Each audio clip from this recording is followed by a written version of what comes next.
Yo, hello everybody. How you doing? So we're getting ready to watch this 7-day challenge thing with Callum Upton. Um, I have to be kind of quiet right now. I got some cats doing crazy things in the other room. Um, so basically, we're here with Callum's crew and a bunch of Earth2 people in the chat. Um, and of course, they're already going at it. Um, yeah, it's kind of funny to read it. You know, they came after me a couple times. Oh, you call that cap?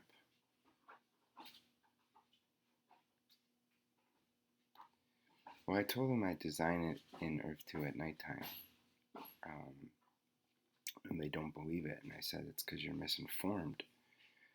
And they call it cap. They call, yeah, they basically say we don't know what we're talking about. You know, Kira's video and all this, they watch and they just believe it. You know, um, oh, it's going live in 4 minutes. How exciting! See, the thing I stated too, dude, there are 1,600, almost 1,700 people waiting to watch this. Now, see, that's what happens when you build up hype. Now, how many people are from Earth 2? If you are from Earth 2, Earth 2, type Earth 2.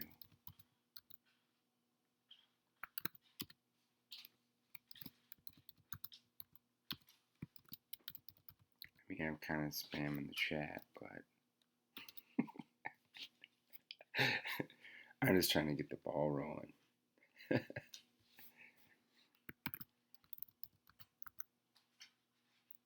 Yeah, Earth 3. That's funny they call it Earth 3. Um, if Callum wins, will he donate it to the Earth 2 orphanage? He's not going to win. Earth 7.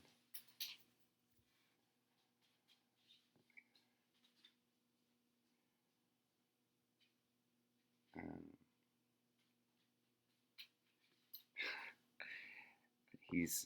Callum up and lit a fire. I mean, the thing is, like I said, is like if you're a YouTuber and you want to make money, you need to build hype and get people's attention. So the main thing you would do is find a popular community and then say their shit and turn everybody in your community against them. And then we will have premieres and challenges and debates like this where people are going at it. I mean, that's just how the world works.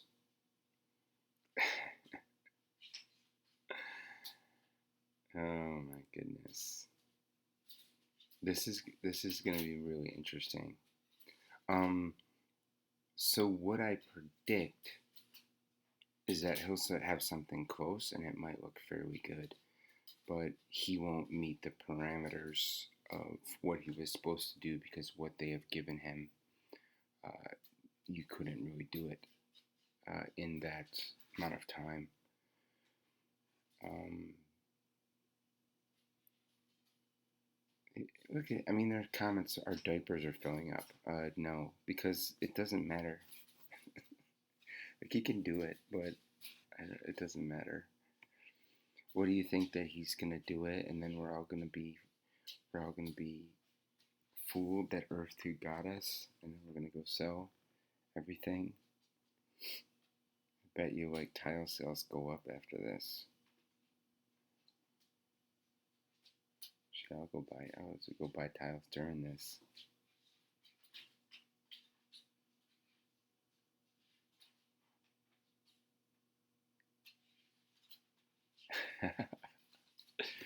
Never gonna give you up.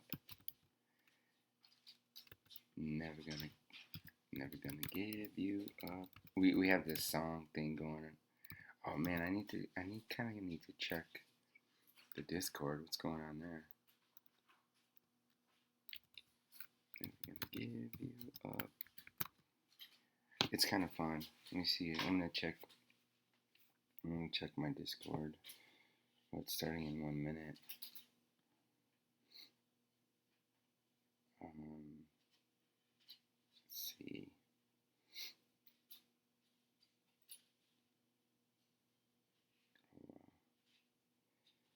It's starting in right now.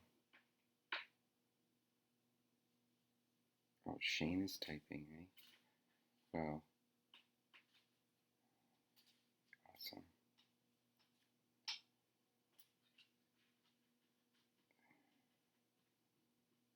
Here it goes.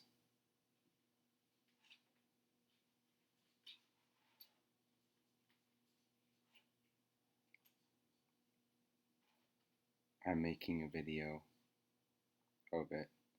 Oh, I gotta turn it up.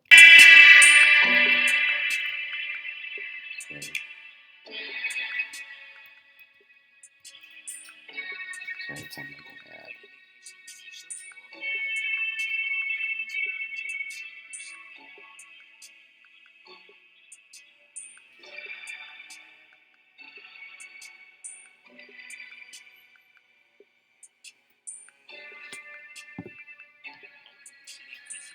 Shane should be in here commenting. Okay.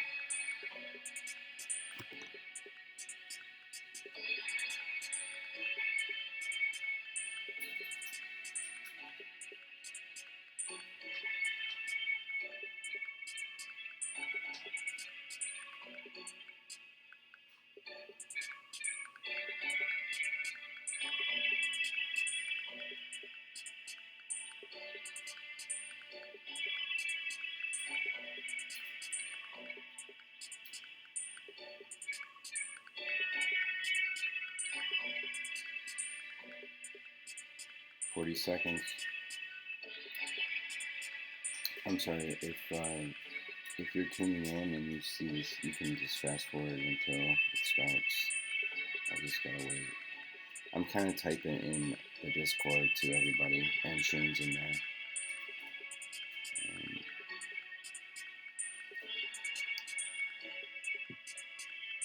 Oh, you know what's funny?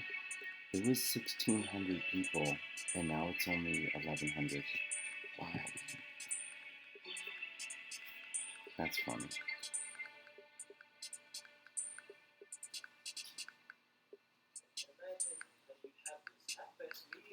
Here we go.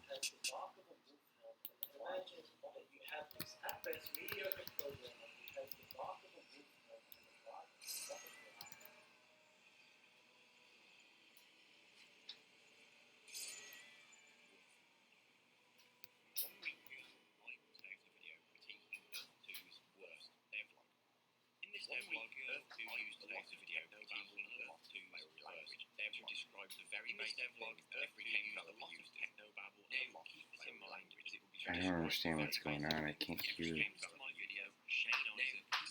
of Earth2 very important. Challenged me publicly in response to my video. Shane Isaac, CEO of Earth2, challenged me publicly to stand by what I said in my video. Do just that. Therefore, go right ahead and I publicly stand by my developers and their ability, and go right ahead. What's going I'm on? willing to personally stand by my developers, yourself, ability, and their intent choice. And I'm willing to fund this chance to $30,000 on yourself. Truth to all your followers that you spoke the truth. This is your chance to throw egg back on our I have 7 days to recreate what I criticised in that video. Shane went on to give a list. I have 7 days to recreate what I criticised in that video. Create a Shane went on to give a list of 7 requirements meters by 701. Create a world with 774,000 meters by 774,000 meters. 2.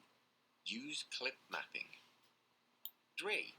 Utilise a base height map with 32 meter sample distance. Any other map spanning over the whole terrain is not allowed. 4. The compressed height map has to be streamed from disk. uncompressed in the background on the CPU with multi-threading, and the rest has to be done on the shader on the GPU. 5. You need to be able to have the same detail achievable on any point of the world. 6. Navigate the camera over the terrain without popping artifacts or typical clipmap artifacts, with a camera speed of over 50,000 kilometers per hour. 7. Change the biomes and water level in real time. Now, some viewers who saw my original video will notice something. Not a single one of those requirements were actually shown off in their devlog, at least not to the extent that they're asking me to. This just shows that they were trying to set me up to fail, holding me to claims that I never made, and standards that they have not met. Nonetheless, I accepted the challenge. Anyway, here's what I made. Let's enter the metaverse. Dear Earth2 players, scam tubers, members of the Shadow Council, welcome to the first and only installment of our Earth3 developer video weblogs, where we will be providing brand new ways for you to give us money, and we will give you absolutely nothing in return. One of the most exciting development areas for Earth3 is our run-of-the-mill terrain rendering engine, which is really not all that different from things found as standard in most game engines. We've simply made it bigger, and are not going to elaborate any further, because that might actually be impressive. We've used existing tools to develop a high-performance rendering pipeline that integrates both height map data with clip mapping. Early on in development, we discovered, completely on our own with no external help, that satellite data wouldn't work for a 3D game world. Who would have guessed it? Certainly not us. Loading terabytes of data is a hard thing to do, so we've designed a way to make it even harder by saving the entirety of the Earth's surface as a single map. All you need is a 100 terabyte solid-state drive, and then you can have incredible detail anywhere in the world. We have also created a new proprietary and revolutionary global warming system. Snow melts, plants die, and seas rise in real time, giving you 2-second updates on the end of Earth 1. We're showcasing an area of roughly 1 million square kilometers. That's more than every game world that has ever existed put together. Thanks for watching, and stay tuned for worst MMO ever, Earth 3. So there you have it, Earth 3. Now, I fully expect that Shane will somehow find a way to disqualify my win. We've already seen him move the goalpost several times during the challenge period. For starters, he claimed I'd already lost 30 minutes into the 7-day period, which, funny enough, at that time, I was still asleep. I hadn't even known that a challenge was issued. So, disqualifying me in 30 minutes is pretty funny. He then did the exact same again 24 hours into the challenge, trying to disqualify me based on a time period. But also, in the first day of this challenge, before I had put anything in engine, I hadn't even opened the engine yet. I was doing napkin maths, and everything I was planning out was on paper. How was I going to do this in 7 days? 7 criteria, 7 days. He claimed with absolutely no evidence whatsoever that I had been using 10 developers to help me achieve this, despite evidence of me turning down help publicly. Now, Shane, to be honest, it kind of looks like you were using in fact, did this by myself. Elementary students. I worked solo on this with no outside help. What did you do? So let's take a look at the 7 criteria to see how mine does match the 7 criteria, and how Shane's devlog fails to show any proof of this or do it at all. Now, let me clarify some confusion first. I'm not saying that his can't do all these 7 points. I'm just saying that he has requested that I do this without they themselves showing that they can. Criteria 1. Create a world with 774,000 meters by 774,000 meters. The Earth2 devlog claimed that it was 600,000 meters. Now that's such a small discrepancy between what they're showing and what they're asking, so I'm willing to let that one slide. However, there is no evidence that the space they show is actually what they claim it is. It's about what he challenged you to now. Shane, asking for the coordinates of the area shown in his devlog, so that I could use the exact same area in my video. But, of course, he didn't reply. On the other hand, my map is actually far bigger than 774,000 meters. It is, in fact, the whole of Earth. Criteria 2, used clip mapping. Now, they claim they have some sort of proprietary tech to allow for seamless clip mapping. If that is the case, why did they not show that off as a big feature in their devlog? That would have been impressive. They talk about clip mapping as a whole as if it is this new mysterious tech, when they should have been talking about this proprietary tech. My demo uses clip mapping out of the box. Criteria 3, utilise a base height map with 32 metres sample distance. Any other map spanning over the whole terrain is not allowed. No global colour map, no global normal map, no curvature map. We worked all of that out using our own tech based on height map data locations alone. The only portion of this that was mentioned in their devlog was the use of height map data to get other information. Nothing was showcased of what other information they got or what they did with it. Also, not to mention, nothing in that devlog was said about sample size. Shane, if you want me to be impressed by your technology, you have to show us what your technology actually does. Don't throw around buzzwords like you're Oprah giving out cars. My demo does indeed do exactly what you've said. However, something else that I tried at one point during this was not using the data to derive curvature maps, because there's actually something called a very simple equation to calculate the curvature of places on Earth. The performance difference between the two was non-existent. So why would you do that anyway? It's kind of strange. Criteria 4. The compressed height map has to be streamed from disk, uncompressed in the background on the CPU with multi-threading, and the rest has to be done in the shader on the GPU, deriving things like curvature, normal, it's so colours, funny they etc., call us clowns as and we have done. This is the one where the devlog say really how starts to E2 break is down. definitely a scam. Because at no point did Shane ever make this claim in I his feel video, really bad and for at no them, point you did know? I criticise it. This is a very simple thing to do. In fact, it's so simple that graphical user interfaces have been doing this since the beginning of time. Can they really It's look called loading. at what he did and be You've impressed? described how loading worked. That's it. It's just loading an image that was compressed on disk. This touches on the main point of my last video. Shane uses very big, complex words and long sentences to describe something very, very simple. And if Shane stopped doing this and just described things as they are, I would have nothing to criticise, literally. If he came out in the next devlog and said, hey, we've added this thing, we're using commonly available tech, but it's new to us and we think it's cool, I can't fault you for that. But when it's dressed up as proprietary tech that's going to change the industry, I have to call you out on it. Criteria 5. You need to be able to have the same detail achievable on any point of the world. We used a location in British Columbia, Canada, but our tech works the same for any place in the world. Now, this one makes me laugh. Not really because of what it is, but because of Shane's response. So what does this point mean? Well, clearly it's saying that the world needs to be consistent. However, a couple of days into the challenge, Shane moved the goalpost. And that now apparently means that I need to match the visual fidelity of the Earth2 demo. Putting aside for a minute that I never criticised the visual fidelity of the devlog, this response shows something very important. That Shane purposely worded these criteria in a way so vague that no matter what I produce, he can interpret it as something completely different and basically disqualify me on any of the points that he has listed there. Now, I already knew this going in, but I really wanted to be wrong. I'm not mad, Shane, I'm just disappointed. This also touches on my point earlier of Shane using complex ways of explaining something that could be very simply explained. If that point said, you need to match the visual fidelity of Earth2's demo, that's clear and concise, there's no room for interpretation there. The last thing I want to point out is this is a technology challenge, not an arts challenge. I am a programmer, not an artist. For this demo, I stuck to the initial bullet points that he listed, as that is what the challenge was at the time of the challenge being posed.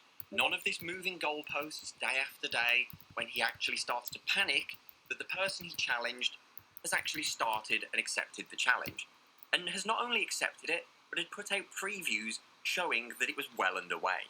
Criteria 6. Navigate the camera over the terrain without popping artifacts or typical clip map artifacts. And by the way, our camera speed in the video is over 50,000 kilometers per hour, so you'll need to do that as well. I don't think Shane knows just how slow 50,000 kilometers per hour actually is. That's 13,888 meters per second. I can't even say that he is lying about how fast his camera goes, because this is so slow. Criteria 7. Change the biomes and water level in real time, similar to what we show in our video footage. The original devlog did talk about biomes, but it did not talk about changing biomes in real time. They did talk about snow and water levels, but that's not quite the same thing. If they had talked about changing biomes in real time, that would have actually been something quite cool, and something that not many games do. If they would have explained what their biome system actually does, I'd have probably left the biome point out of my video. But instead they described an incredibly average use of biomes. And that is what I commented on. But still, for my demo, this one did literally take 30 minutes, despite the real-time changing that was required of me. So there we go, a full breakdown of your video and my video. Now it's time to pick a winner, Shane. Now Shane, this is where I have a problem, because I obviously believe that I have won this challenge as I have fulfilled all of the requirements, and you are obviously going to believe that I haven't. My fans will believe that I have completed the challenge, your fans will believe that I haven't. And nobody's going to change their mind. So I would like to have a third party to judge who actually won this little challenge. I would like to nominate a member of the Earth2 community, Guidebook Gaming, as he has been very impartial and unbiased to both sides of the community. He has been fair to Earth2, he has been fair to the people calling out Earth2. He is a man in the middle, with no bias towards either of us. And I think that everybody could agree with that. The next thing that I have to talk about, Shane, is your absolute straw-manning, goalpost moving, and dodging of just about everything. Your devlog 1 was pretty funny to me. Your devlog 2 was hysterical. And you knew that was going to be the case, which is why you unlisted the video and only linked it in your Discord in hopes that the Earth2 critics wouldn't pick up on it and wouldn't be able to comment on it. I saw it within the first 30 seconds of you linking it because I am still in your Discord. Again, the word proprietary is thrown around at least 4 times in that couple of minutes of video. Yeah, they do have you claim that the model is proprietary. And yes, it is, because it was made by you. That does technically fit the definition of proprietary. But you're making it sound like the model itself is a technological marvel, and that the model can do things that other models simply cannot. But my real sticking point with this video, this is the part that had everybody laughing. You took a out-of-the-box dynamic material instance and claimed it as a proprietary tech. To further back this up, you using big words or different words to describe something very easy to describe, you claim that you can change the dielectric properties of it. By that you mean its metallicness. And the reason you didn't use the word metallic is because that's the name of the single button slider in both Unity and Unreal to change its metallic value, because that is what you used. Here you can see that in 20 minutes of your video coming out, I had not only modelled something to resemble what you had, but I actually remade your proprietary dynamic material shader. You then came back swinging, saying that, oh, it's the fact that you can change them independently of each other. You don't just change the whole model's colour. And yes, Shane, I know, that is what a dynamic material instance is. So here you see on screen that I also recreated that. Simulating around 20 of these, all having their colours changed every second on the fly in real time. It is nothing I can't special. compare that Your challenge to what it's going to look like in game. never made sense from the beginning, because the burden of proof falls entirely on you. Me saying to you that you don't have something, the easy response is to prove that you do. If you have it, that's a 30-second job, right? But instead, you requested that for me to prove that you don't have something, I make the thing that you said you had, which doesn't prove the initial point, Shane. The burden of proof falls solely on you. Now, I would actually like to set you a challenge, Shane. All of those 7 points that you have requested that I prove, I want you to prove. He already proved it. That you've done it. 1, because you already claim you have, and 2, because the challenge is already unfair from the beginning if you haven't, right? Because after all, I'm mimicking what you have done. And I have. but there's no proof that you've done it. And last of all, Shane, if you decide that you're not going to be a man of your word and you're not going to pay up the bounty for the challenge that I did in fact complete, and you're not going to pay the 10k, well, there's a good opportunity for the other metaverses here. Because if you don't stick to your word, this project that I've thrown together in 7 days is now for sale to any other metaverse except Earth2 for the small price of $10,000. No one will buy that. Oh my god. So funny.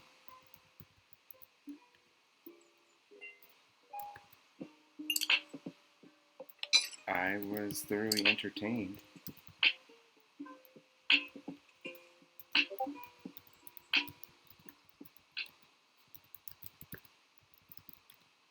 Oh wow. So, man, look at these comments going nuts, right? They're going nuts.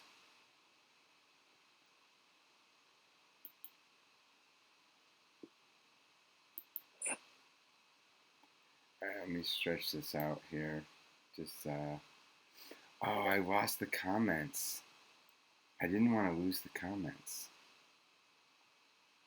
That's too bad. Yeah, so I don't know. I don't have much to say. I'm gonna have to go into the Discord, Earth2 Discord, and talk to everybody. It was kind of a joke, really. I mean, he tried, and that's great, but I mean, I didn't. What was I watching? You know, it was like it seemed like something from 20 years ago or something.